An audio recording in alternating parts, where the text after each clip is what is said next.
పురంజేయుడు తీర్థయాత్రలు చేయుట, వైకుంఠానికి చేరుకునుట.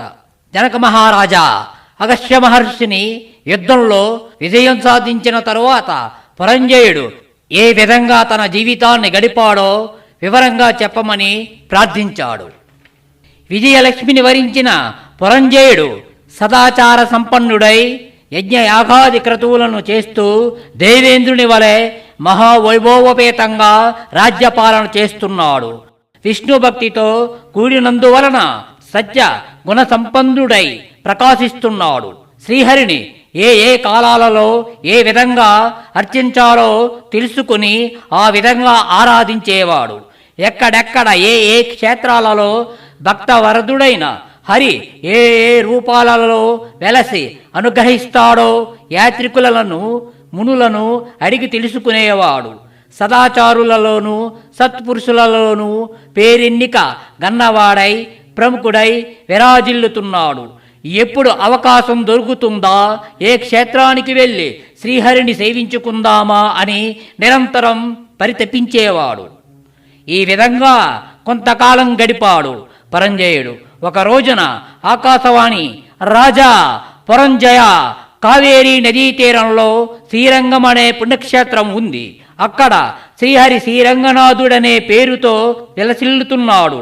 భక్తజనులను మనసులోని కోరికలను తీర్చి భక్త కోటిని తరింపజేస్తున్నాడు. భూలోక వైకుంఠమైన శ్రీరంగ క్షేత్రానికి వెళ్ళి శ్రీరంగనాథుణ్ణి అర్చించు, నీ జన్మ చరితార్థమవుతుంది, నీకు విష్ణులోక ప్రాప్తి లభిస్తుంది అని వివరించింది.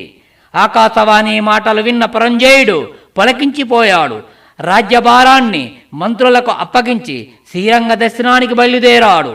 ఆ దారిలో ఉన్న చిన్న చిన్న క్షేత్రాలను సందర్శిస్తూ పుణ్యతీర్థాలలో స్నాన సంధ్యాది వందనాలను చేస్తూ అచ్చటి దేవతామూర్తులను ఆరాధిస్తూ దాన ధర్మాలను చేస్తూ శ్రీరంగం వైపుగా ప్రయాణిస్తూ కావేరీ నదీ తీరానికి చేరుకున్నాడు. స్నాన దాన జప తపో హోమ ఆరాధనలన్నింటినీ మిక్కిలి భక్తి శ్రద్ధలతో నిర్వహించాడు. కార్తీక మాసం 4 రోజులు అక్కడే ఉండి కార్తీక మాస విధులను నిర్వర్తించి తన రాజధాని అయిన అయోధ్యకు చేరుకున్నాడు. పురంజేయుడు నిరంతరం శ్రీరంగ, వాసుదేవ, శ్రీహరి, లక్ష్మీ వల్లభ, ఆపదోద్ధారక, శ్రీరంగనాథ అంటూ శ్రీహరిని ధ్యానిస్తూ మంత్రి సామంతులతో సంప్రదిస్తూ రాజ్యాన్ని ప్రజారంజకంగా పరిపాలిస్తూ క్రమంగా వైరాగ్యాన్ని పొందాడు. నిరంతరం హరినామస్మరణ చేస్తూ కాలం గడుపుతున్నాడు. వయస్సు పెరిగి వ్యార్థకం మీద పడింది. భక్తి భావన కూడా పెరిగింది. కుమారునికి పట్టాభిషేకం చేసి పుత్ర పౌత్రాదుల మమకారాన్ని తుంచుకున్నాడు. సమస్తము శ్రీహరే అని భావిస్తూ వాన ప్రశాస్త్రమానికి స్వాగతం పలికి స్వీకరించి శ్రీరంగానికి చేరుకున్నాడు.